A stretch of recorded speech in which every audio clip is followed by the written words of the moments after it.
Bret Star. How you doing today? I'm doing good. I'm in the middle of winter's icy grip here in the great American Midwest. We're probably going to get about a foot of snow today.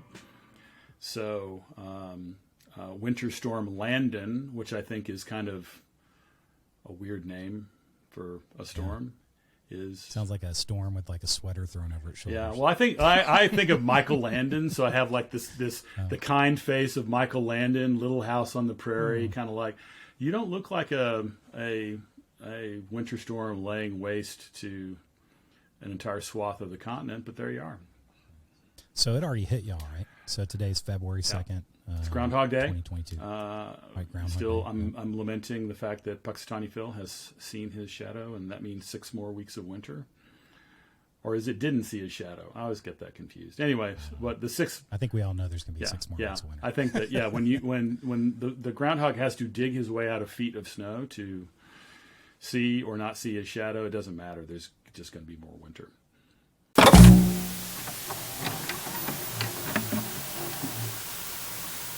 Well, I think it's hitting here as we speak, but it's going to get really intense tonight around 10 o'clock or something like that. And they've already preemptively closed all the schools, and all social activities end, and everybody has to go inside and tape their doors shut. And hope the power grid doesn't go down this time. Again. It probably will. Yeah. I filled a big bag with 100 gallons of drinkable water in my bathtub. Wow.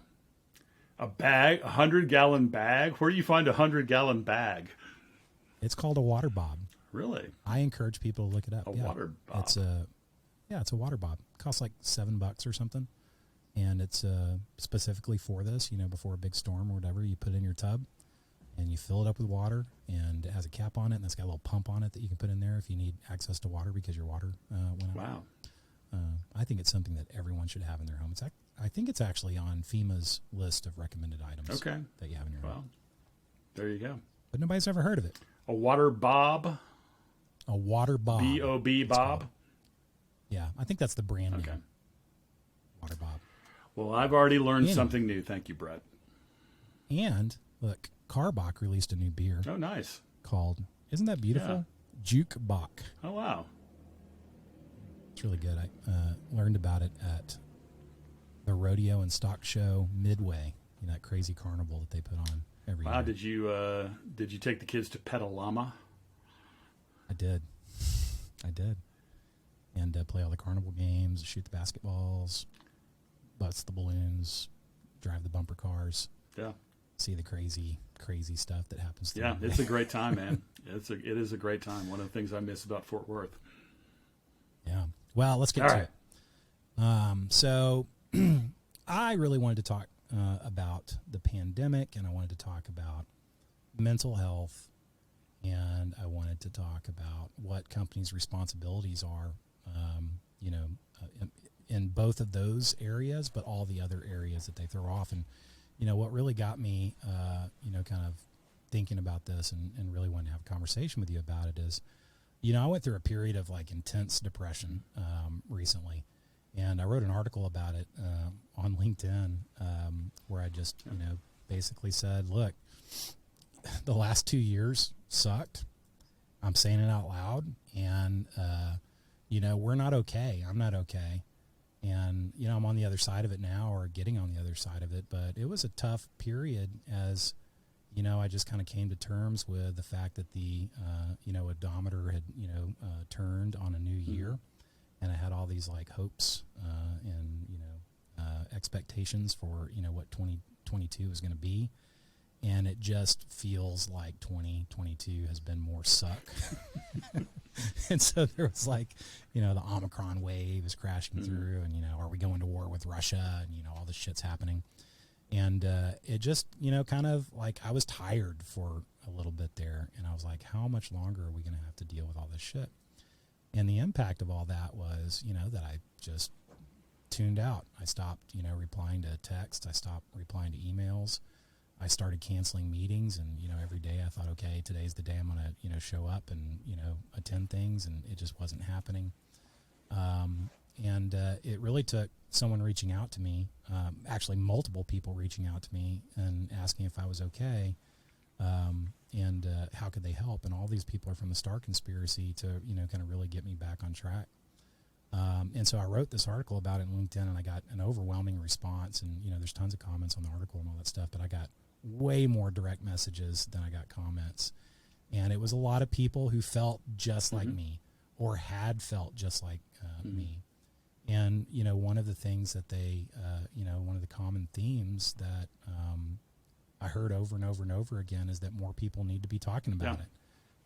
And that not enough people are, and so it feels like a vulnerability or a weakness if you feel down because of, I don't know, a pandemic that's been going on for like 2 years. So I don't know, man. How significant do you think the mental health crisis is right now? I think it's acute. I think that we're experiencing something that has never been experienced to this, scope and magnitude before, because everyone is dealing with a level of disruption in their life that I don't think anyone really imagined was possible. I think that living just in modern life and the work experience, it can take a toll on mental health aside from the pandemic. But when you think about, all of the disruptions, the way that we work has completely changed over the past 2 years. Not only the existential fears that come along with the pandemic, just the level of disruption of, I still got to work, and I've got to homeschool my children, and are my children going to be okay? And my parents, are my parents going to be okay?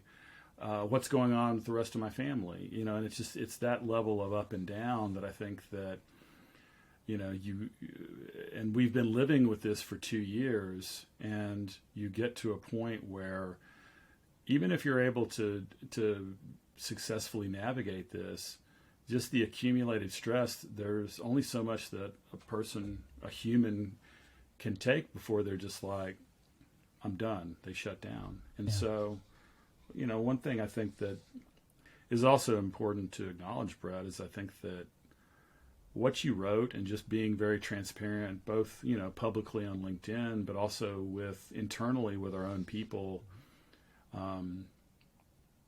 was something that I think more leaders need to do, is leading with vulnerability and not being afraid to say, yeah, I'm not okay. And so, thank you for doing that. And just because it's not easy to do when you're in a position like yours, because the pressure is, I can't say this. It's not politically correct to say this. I'm not being a good leader, or I'm not being a good colleague, because I've talked to a lot of people, even in our shop, who are dealing with periods where they need to go offline. They need to go away and get some time to recharge and recoup. And they all say the same thing. It's just like, I'm letting the team down. I don't want to. It's just like, no, there's no good time for this. This is here. You need to take care of yourself, and your team wants to help you disconnect and disengage. Yeah, I agree. And, the most dangerous, kind of misguided question I think that, I've heard from time to time in my career, and probably have even asked, is, why didn't you tell somebody? Yeah. Why didn't you mention it? Why didn't you bring it up? And the reality is that, like, why and how could we expect people to feel comfortable telling you that they're not okay if you're not willing to also share that with people?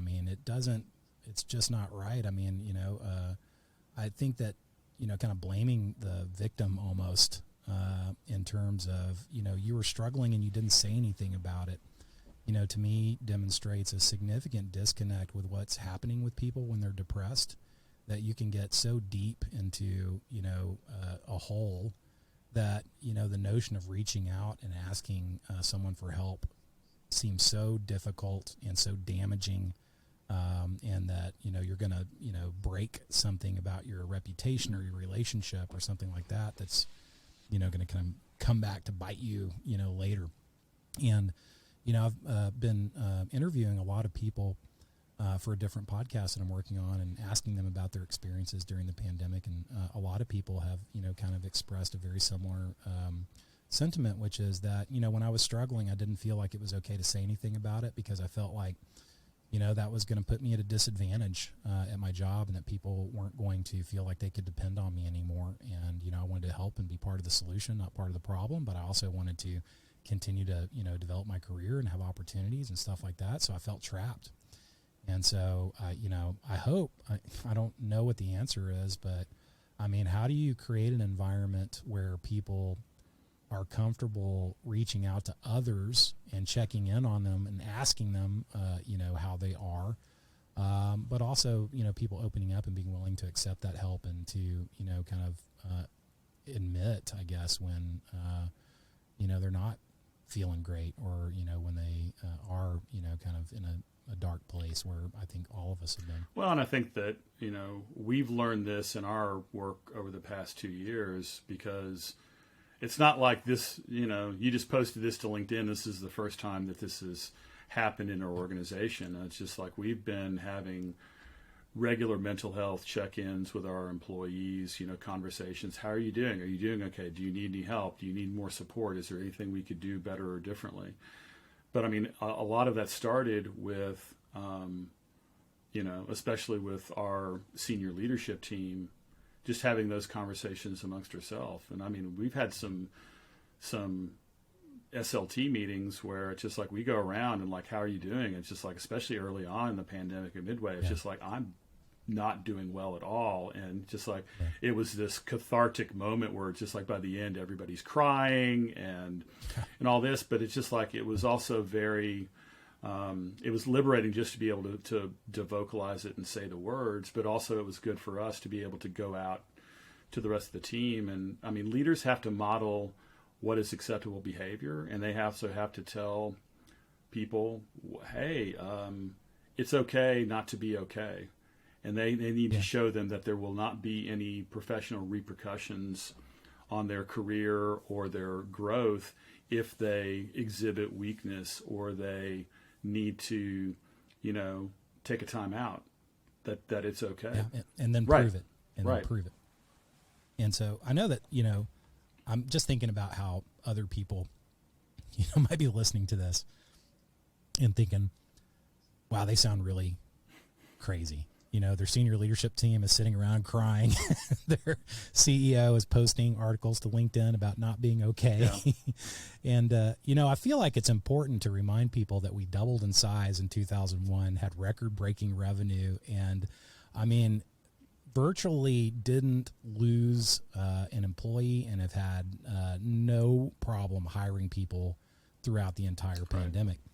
And so what's very interesting, if anyone thinks that, like, having an empathetic culture that, creates a context where people feel safe to talk about their feelings and when they're okay and not okay is somehow counterproductive to a high-performing business or a high-performing culture. We are evidence, and we're not the only data point out there, but we're evidence that, they go hand in hand. And I believe that we would not have experienced any of the success or growth that we've experienced over the last 2 years and going. And before that, if we didn't, walk through life and, treat people the way we treat them and, do things like have those, what must sound like crazy senior leadership team. Well, yeah. And I mean, it's just, and the thing is that, I mean, this isn't something that just started. I mean, even early on in the pandemic, we're just like, great, we're going to have every other Friday off, which then turned into every Friday off, which, we had, 90-minute quiet times during the middle of the day where it's just like, hey, you need to help your kids get caught up on school, or you need to go grocery shopping or whatever. That's your time. That then became 2-hour quiet times. And basically we found the thing that's incredibly counterintuitive is between killing meetings and adding in more unstructured time during the middle of the day for employees to do whatever, productivity actually shot through the roof.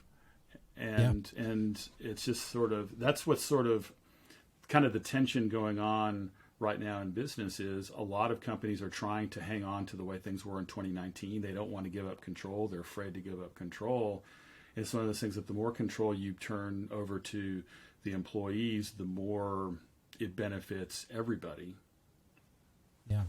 Well, it's interesting. I mean, increasingly people are paying attention to the Star Conspiracy. We had an article in Ad Age recently and stuff like that, and they're looking at the way that we do things and the way that we work, and they see a 3-day weekend, what most people call a 4-day work week, and I am insistent about it being called a 3-day weekend for reasons that are too nuanced and silly to go into now. And we have 2 hours of quiet time in the 4 days that we're working. And by the way, those 2 hours of quiet time are sandwiched around lunch, no pun intended. So you actually have 3 hours of quiet time because lunches are also uninterrupted. And all we've done with those very, kind of apparent, obvious kind of culture things is increase our output by like double, everything went up. Anything that you want to measure in the employee experience, the customer experience, or the shareholder experience went up as we started implementing these things that, allow people, time for, deep rest or deep work or deep collaboration or whatever, but it's really making time for people. But what's really interesting to me is a lot of times when I'm talking to people about the things that we've done at the Star Conspiracy, they think that they can, or they think that they want to adopt the trappings of our culture, like a 4-day work week and like quiet time, without actually thinking about what it takes for those things to be successful. Right. And so if you just go in and try to, slap some, quiet time blocks into a day structure inside a company, or you try to go to a 4-day work week or whatever, and you don't have a culture that is built, very intentionally from the ground up to give people autonomy, to operate in a more decentralized way, to strip away a lot of the, kind of hierarchy and, overhead associated with like over departmentalization and too much management and stuff like that. These other things just won't work. And so most of these things, I think, are probably just the most visible signs of something that is harder to replicate, which is a mind shift around, what the relationship is between companies and people, and what the most productive relationship is for all the stakeholders that results in the most value for everyone, including the social good that you can create from those relationships. Yeah, and that's the thing that I think kind of goes unnoticed or missed, is just sort of the importance of that shift in thinking. And there's a lot that goes into it ahead of actually making these moves. And if you're not making that mental shift, you can, we're very transparent about all of the things that we do, the activities and how that, but that's not why these things are successful. They work. There's a whole ethos behind it in terms of like our culture and the way that we work, but then also the people that we've attracted into the company and that we've been able to hire that are very complementary toward that way of working, we've, like you said, doubled the size of the company, but we've been able to attract some amazing talent, very high-performing talent from literally all over the globe that are very, able, complementary with the culture, but then also very much able to hit the ground running and be incredibly productive in a very short period of time. So what do you think is, so we have a very, special place, and, we know we have a special place, and people who, come into contact with us know that we have a very special place. So we have a very specific view of what the role of a company is in providing for the mental health and the support of employees. But if you look outside our four walls at other companies, what level of responsibility do you think companies should have or need to have for the people who do the work, inside their companies? A lot greater than a lot of companies, I think, want to own or admit that they need to provide. And when you think about, what was the world of work 10 years ago and how things have, and then what was the world of work 24 months ago, and, the 2019 workplace. Is that Joe Biden? That's Joe Biden. No. The 2019 workplace was not really that dissimilar from the 2010 workplace. When you think about what the 2022 workplace is exponentially different, and a lot of the companies that are just quite frankly struggling are the ones that want to go backward and they don't want to go forward, and a lot of it comes down to the fact that it's such a different way of working. It's and owning that I have a stake in the well-being of my people, that if my people are not feeling like they are being supported, if they do not feel physically or psychologically safe, that they're going to vote themselves off the island, whether they leave your company or not. They're either just going to check out and go underground and hide. They're basically, the presenteeism approach. Yeah. Or they're going to say, you know what, there are other companies out there that will be more supportive, and I'm going to go work there. Yeah. I mean, people are leaving companies like yours and coming to companies like ours. Right. I mean, bluntly put.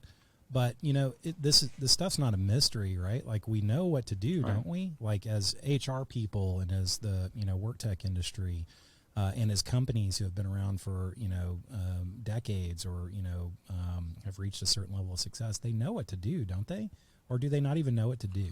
I think, oddly enough, I think that there's a cohort that knows what to do and either doesn't feel like they can take the steps or doesn't want to. And then there's a cohort that just doesn't know what the hell to do. So, I think that when you get down to the number of companies that are kind of getting it and doing it right, it's probably about 10% of the overall market. And then the rest of the 90%, and then I think that there's also probably not even a 90%. I think probably half the market is happy just not to do anything different. Yeah, they don't care. It's not that they don't think it's their responsibility. Right, exactly. And so I think that there's just a segment of the market that is somewhere on the continuum that's trying to figure it out, but they don't know how. And I think a lot of that goes back to when you think about well-being and wellness, and I've been doing this literally for 20 years. I've been working with well-being companies since 2001. And so I've seen the whole kind of sweep of what's gone on during the course of this century. It sounds so weird to say that. But the interesting thing is going back to the way things were in the early 2000s, employers did not want to be in the position of having any kind of a conversation about the health and well-being of their company other than, don't spend so much money. I don't want to know what's going on with your health, your physical health or well-being. It's just like, call the EAP. There was so much of a concern, this defensive HR, I don't want to get sued approach.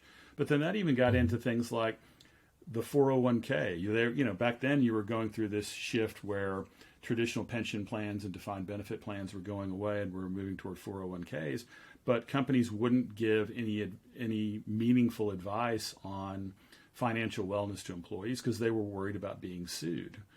Whereas now you're looking at companies are realizing that I need to embrace all of these things. I need to be involved in the health and well-being of my employees' lives.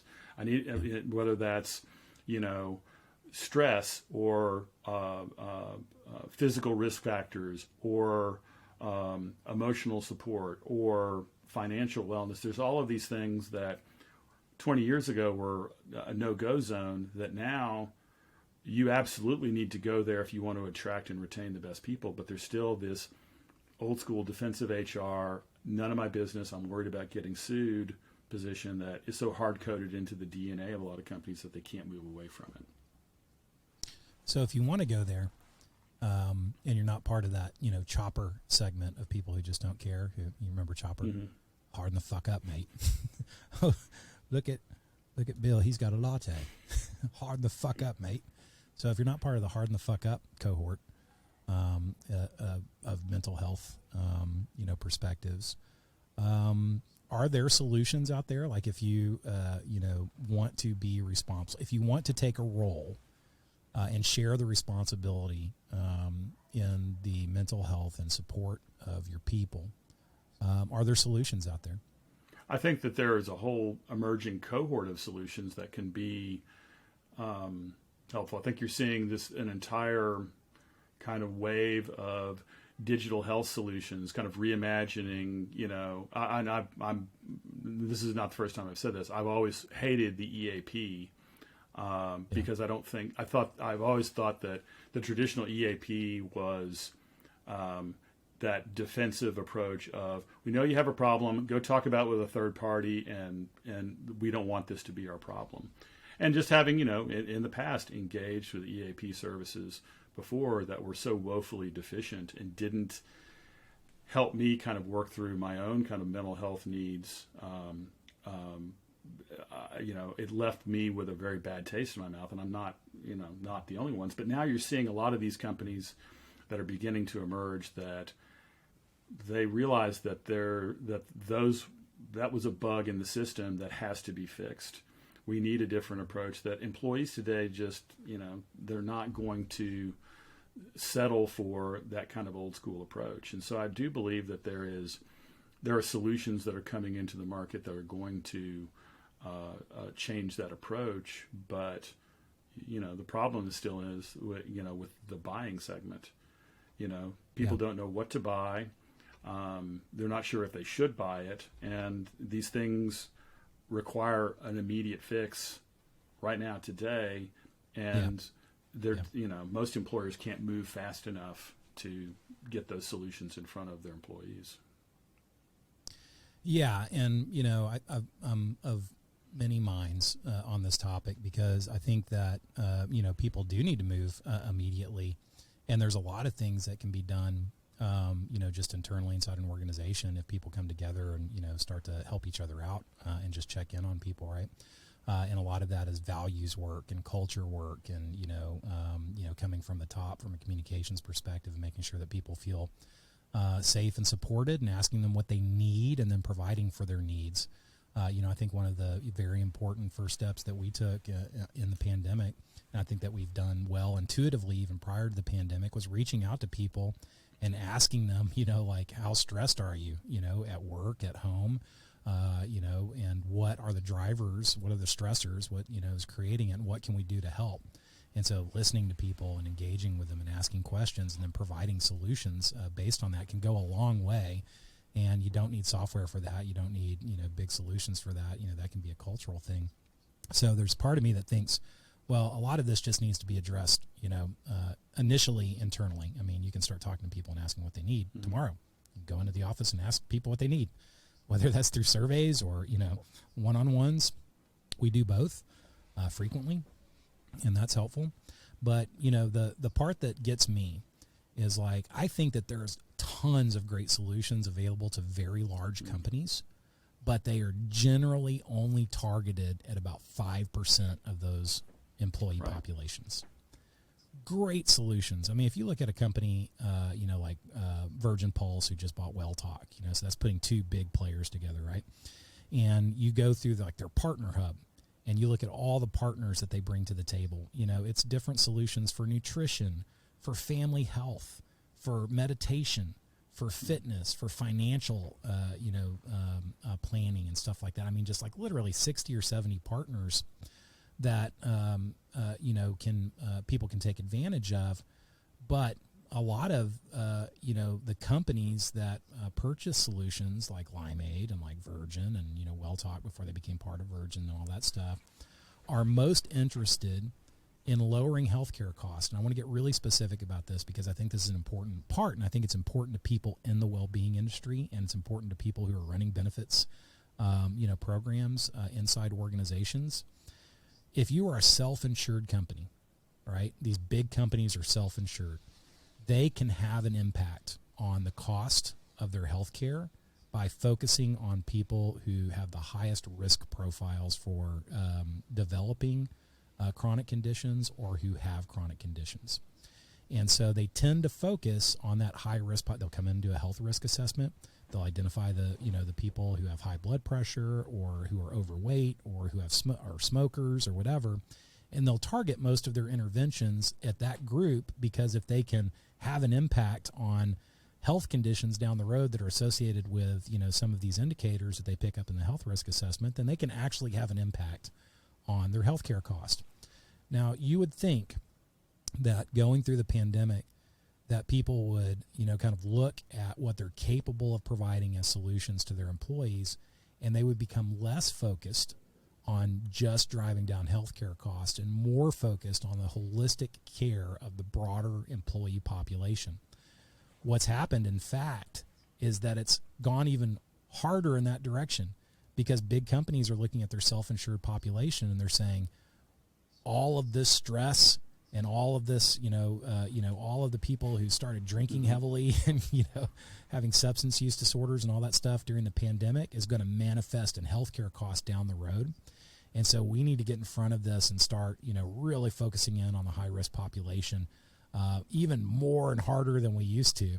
And it's like, oh my God, you were completely missing the point. The point here is to extend care to a bigger part of the population and bring a holistic, set of solutions to people. And that will do more to prevent, the manifestation of chronic conditions and, acute, kind of healthcare crises down the road. But they haven't done it. So there's all these solutions available, and generally they're only targeted at, or a very small percentage of people in the employee population in large companies take advantage of it. But the other thing is, in mid-market companies who are not self-insured, they participate in groups and stuff like that. They really can't have an impact on the cost of their own health care because of the group that they're in. They're the ones who actually are viewing it in a more holistic manner, but there's no integrated, there's not enough integrated solutions out there that they can just kind of pick up that focus on all the dimensions of the employee experience. So I think there's a huge opportunity, for companies to expand the net of, folks that they're trying to provide solutions to, and for well-being providers at the enterprise level to, really focus on holistic solutions for a bigger part of the, employee population. But somebody needs to come in and create that killer, app for the mid-market that actually delivers well-being solutions to the mid-market, because you just don't see it. I think that, these a lot of providers who kind of flirt with the idea of providing well-being solutions get scared off by HIPAA and, all these other considerations. There's a lot of stuff that you talked about. And so I think there's a huge opportunity, and I think that we're failing to take advantage of it on the buy and the sell side. Well, and I think that, obviously because of the nature of the work that we do, we focus on, hey, there's an app for that. What's the problem? There is a solution out there for it that is tech enabled. We will spit out a recommendation. But I think that what I hope doesn't get lost in this conversation is the leadership angle. This is something that doesn't have to be tech enabled. It's all it requires is empathy and courage. And it is, I think leaders have to lead by example and say, as you did, hey, I'm not okay, because it's just like, even if you go out and you want to talk to people and have one-on-ones, kind of health check-ins, how are you doing? How is your well-being? Are you being supported? Mm-hmm. You will not get the answers about what's really going on if people do not feel that it is safe and in their best interest to be candid with you. And we were very fortunate that we were able to,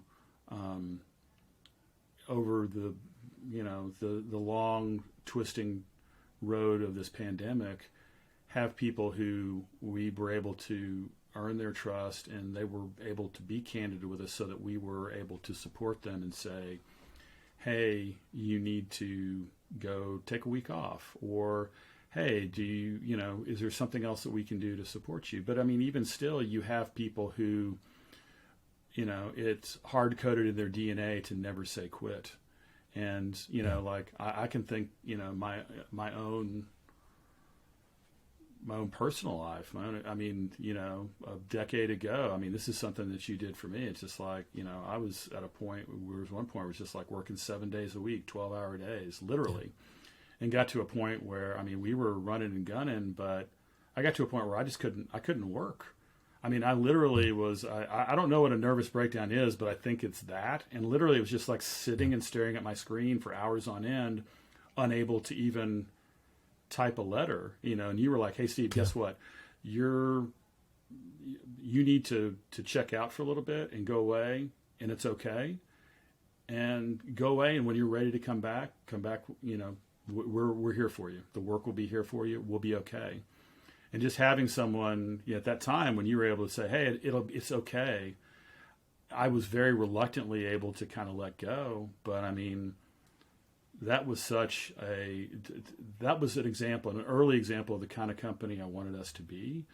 But it's also, you know, what we've seen with some of our employees. We've had employees where we've had to basically work a plan to remove the work from them and say, hey, guess what, so-and-so, you're taking a month off.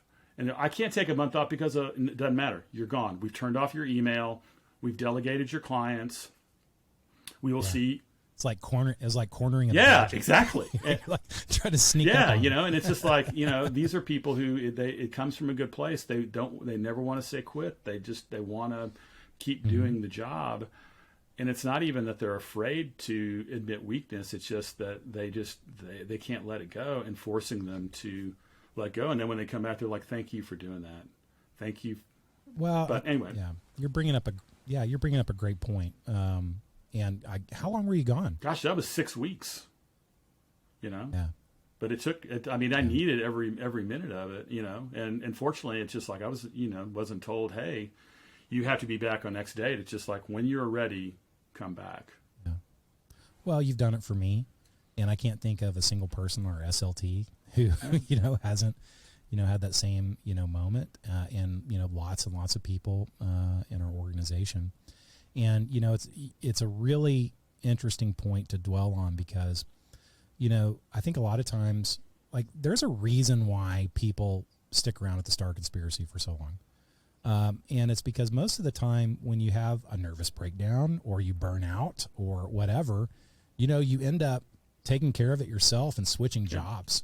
And it's very rare, though not difficult to do, to be in an environment and create an environment where you just expect that people are going to, you know, run into some rough patches through their lives. And, you know, the more that people see that it's okay for that to happen, and that you know, you don't get fired for it, and your career opportunities are not limited, and, you know, nobody holds it against you and stuff like that, the more likely it is that you can, you know, have, you know, really rough moments where you still come back to work with the same people at the same company because, you know, you can. And, you know, a lot of the things that drive burnout are not, you know, environmental. They're a combination of like drive that people have meeting environmental, you know, kind of factors. I mean, if you're like a bunch of folks at the Star Conspiracy and you have a never say die mentality, and you also have, you know, abundant opportunities to work as much as you want to work. Yeah. Those two things, you know, together are going to drive some people temporarily batty. Right. And, you know, so you just have to take those breaks. You know, and I think that, you know, just, you know, full transparency, it's just like I've struggled with clinical depression my entire life. And, you know, I've been fortunate to have a number of great therapists to help over that time. And one of the real kind of key insights that was a game changer for me many years ago was I always thought that happiness was kind of a river. It's just like when you got to that state of happiness, that there would constantly be this placid flowing water forever. But, you know, happiness is a river, and sometimes the water is high, sometimes it's raging rapids, and sometimes it dries up and there's nothing but rocks and mud. And that's the way it is for people. You know, it's just like your health and well-being is not a constant state. It is constantly in flux, and there are going to be days when you do better than others. And it's just being able to understand that, accept that, and be good with it, and give yourself grace, and be able to say, this is the way things are for now. I'm going to work on me, and I'm going to be okay, and I'm going to be back. but also extending that grace and that understanding to other people. It's just like that realization in my own life made it easier for me to extend that grace and empathy to people who I work with, where it's just like, you're not letting us down. You're actually, you're coming through for us because you're willing to raise your hand and say, I need a break. I need a little bit of time away. And, we love you. We got you. Go do your thing, and we'll be here when you get back, and we got this while you're gone. Well, it's so important because people like you and I are very, I'm going to sound like an asshole here, but we're very obviously successful. Our business does very well. We're high-performing individuals. I'm being totally serious, right? And we're also, we have these mental health issues.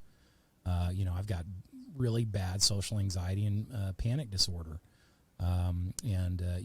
Like everybody who, seems like a real extrovert, I'm actually, or like a lot of people who seem like an extrovert, I'm actually incredibly introverted, and I need a lot of time by myself. And, I have a lot of anxiety, when I'm around people.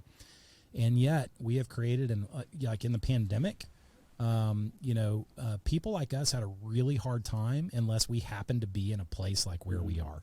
It's like I shudder to think what my experience would have been if I wasn't in a place where we had the culture and the supportive environment that we have, because it could have been a lot worse for me than it ended up being because of all the support we get. I don't know if you feel the same totally way. feel the same way. And we joke about it. We call it the pirate ship.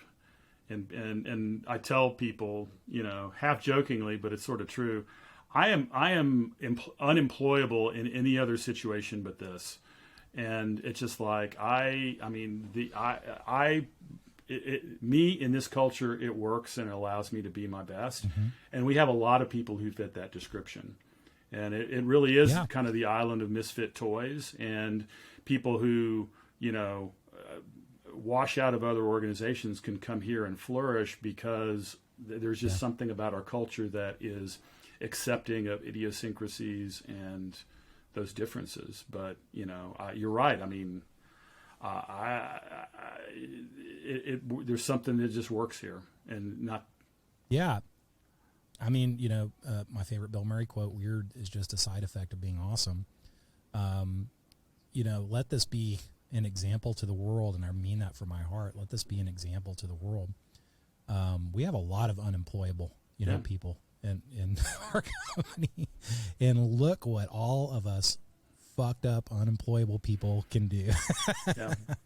And there has to be a recognition when you see an organization like ours that, and I mean it, that is so obviously successful and doing a good job and has great clients and is growing and, all that stuff. There has to be some recognition that, companies like us have figured something out that other people haven't, which is how to create an environment for highly productive people. And not everybody's like this, and not everyone has to be like this, but creating an environment where highly productive people who also have, mental health issues or quirks or, whatever, in many ways, probably one day, a lot of this will be more, included in like diversity, equity, and inclusion. How do you create an environment where people who have, just kind of different, ways that they're walking through life and different experiences and different backgrounds and everything can, all contribute and, gain value working in a single community together.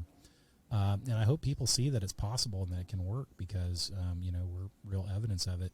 And it never would have happened if we hadn't created an environment that's supportive and that, is proactive about helping people when they struggle. No, I agree. And I also agree with the fact that when you talk about how successful you've been, you do sound like an asshole. And I sound like an asshole too. But the thing is it's coming from a good place in that I think you feel the same way that I do of we want people to turn the page on the way that they were working and embrace some of these kind of different ways of working and different ways of interacting because, number one, it's just being a good human and it's the right thing to do. But number two, it happens to be good business as well. And so right now, we see so much of the ugliness and humanity in the world. It's just like, I can hardly turn on the TV just because of all the darkness and the ugliness.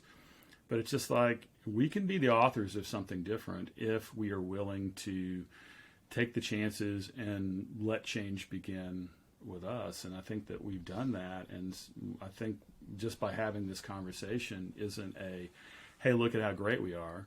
It's, there's a different way of working that is better for you and better for the people around you.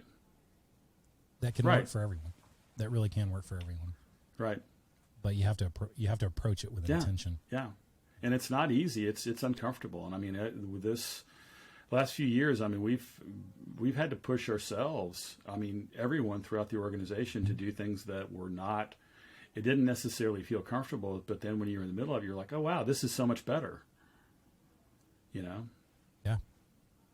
And a lot of it's counterintuitive too. And so, I think what we're, hopefully we'll see is that, for better or worse, the business world thrives on case studies. It really does. And, people just need to see a model that drives results over and over and over again in order to buy into it. And so I hope that, companies out there who feel like they're doing a good job with stuff like this and, also performing very well and, experiencing a lot of the success that we're experiencing, tell people their story and get it out there so that people can start to feel comfort that some of these counterintuitive moves, like going to 3-day weekends and building quiet time in and, all the different, multiple different, strategies that we've put in place to really emphasize that we care about our people first, and that's what makes, everything else. It's like, I think about, was it Jim Collins who had that notion of the economic engine, fucking economic engine's your people. Your economic engine's your people. Soylent Green, his people. It's like, come on, man. It's like your fucking economic engine. You got to think about that. Well, it happened today when I sent around that link to the company where, there was that article in the Wall Street Journal, talking to a number of, kind of thought leaders in, the future of work, including our dear friend, Lori Rudiman, with her little caricature there, which I gave her a lot of shit over. I love it too, but fucking awesome. I want people to make fun of me. Oh no, I said that. I said, "Wow, you got your caricature in the Wall Street Journal. Well done." And she's just like, "You're not the first person to give me shit about this today." And I'm like, "Hey, I'm happy about it, dude." I would blow that thing up and frame it and put it over my fireplace. I would look at that thing every day. It's so beautiful. But I didn't bring that up to name drop Lori Rudiman and about how I gave her shit. I brought it up because they were talking to people like Lori, Laszlo Bach, lots of these other, people with, indie cred about what are the things that they're doing in their organizations or the things they recommend. And a lot of those things that they're recommending or doing in their own organizations are things that in a complete vacuum we had already thought about and implemented in our own. So it's just like it's not just us. Yeah. There are a lot of organizations. I was talking to my old friend Russ Johnson at AMP Creative in Dallas, and we were talking with his president of the company, Lisa Warner, who actually came out of the HR function and is now running the entire company, about the things they're doing. They've had the same thing happen. They've like doubled the size of the company. They're hiring all these people. They're growing, and they're doing a lot of the same things that we're doing. And it's just like, we didn't talk and decide to do this together. It's just like, there are a lot of just areas of innovation going on all across the workplace right now that we're just trying to like shine a light on. This isn't just us. This is, there's a serious business need, a human need, and a lot of people are innovating at the same time. Yeah, well, look, people have more choice about where they work now than they ever have before, ever. And so you want to be the best choice. Right. It's pretty straightforward. Just be the best choice. Let's close with this topic, which is, I think we had a pretty significant breakthrough in this last SLT meeting that we had on Monday, which was, I think we came to realize that there were a lot of decisions that we were putting off, until, kind of like after the pandemic, or, when things, we don't really talk about when things get back to normal, but every now and then, what's implied by our comments is when things get back to normal. And I think we realize that there's a lot of topics where, we have the ability to create the future that we want without waiting around to, kind of see what happens with COVID or whatever. And so I'm just, based on that, I'm curious, how long, and I think it's okay to talk about this, how long do you think this shit's going to go on? I mean, yeah, the future is permanently changed.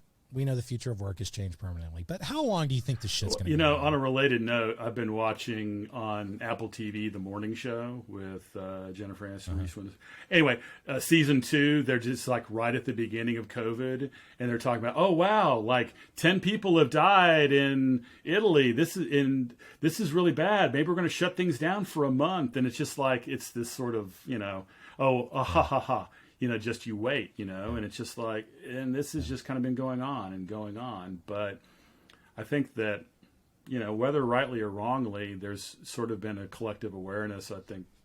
I don't know if it's everywhere else in the world, but I'm definitely seeing it around in the U.S. of people who are just like, they're done. They're like, okay, it doesn't matter if this thing is going away or not. We've got to get back to a semblance of normalcy. And that includes, I've got to be able to leave my house. Maybe I'm wearing a mask, maybe I'm not, but I've got to book a vacation. I've got to, go to the school play, whatever. We've got to get on with living with this, however long it is and whatever's going on. Yeah. And, I've heard a lot of people, kind of, talk about, the Omicron, variant is like burning all the wood. It's the thing that finally is going to, signal the end of the pandemic. And I'm like, man, once bitten, twice shy, So I agree with the sentiment of let's get on with it, in terms of like, there are very important decisions that companies need to make and individuals need to make. I think a lot of times we all tell ourselves that we'll make those, decisions, or, things are going to get back to a certain way, and that decision won't need to be made. And by delaying the decision, maybe we don't have to make it at all. And I, am starting to feel a lot of positive momentum towards the last 10%, that last 10% of things that we're still kind of holding on to. Where we're waiting to make a decision because maybe we won't have to, or, maybe we can delay it, or, maybe whatever. And let's just get on with it. Let's make those decisions and figure out the future that we want and make it work. Well, yeah, it's like the old John Lennon quote about life is what happens when you're planning to do something else, which is like, we've been planning for the end of COVID for a long time, but life has been happening and work has been happening even while we're doing that. We just need to get about living and working and making that work without trying to figure out, is this done? Is it not? What's going on? It's just like, it's going to happen when it happens. What are we doing right now? Yeah. And a lot of beautiful things are happening if people just paid attention, and they're not just temporary responses. They're, significant changes to the fabric of society, and they're good. Well, I appreciate it, man. It's a topic that I think people don't really want to get real about. And so, I asked you if you would talk about this, and I appreciate that you were open about it and said, yeah, let's talk about it, because I think people just need to keep talking about it and hear other people talk about it. We still got a lot of road to plow. Yeah, thanks for bringing it up, and I hope that this is kind of what you were wanting from this conversation. I'm hoping that the fives of people who listen to this podcast maybe found a little bit of value out of it, and yeah. No, it's who cares what I wanted? I think it is what I wanted, but I hope that more people will just have open and honest conversations about what they're experiencing, and then move to the solution part. But we've got some grieving to do. We've got some putting the pieces back together to do, just to figure out what the hell happened and stuff like that. And I don't know that this is the year for that. Maybe it comes later. Maybe it's, the next generation's job to look back on this and figure out what the hell happened to us. But I know that we're not there yet. I know that we're not whole yet. I know that we've not absorbed everything that's happened to us yet. I know that we've not been able to distinguish between permanent and temporary changes yet. And I know the future's uncertain. So, all we can do in the meantime is take care of each other. Well said, sir. Anyway, well, stay warm. And you as well. And let's do this again next week.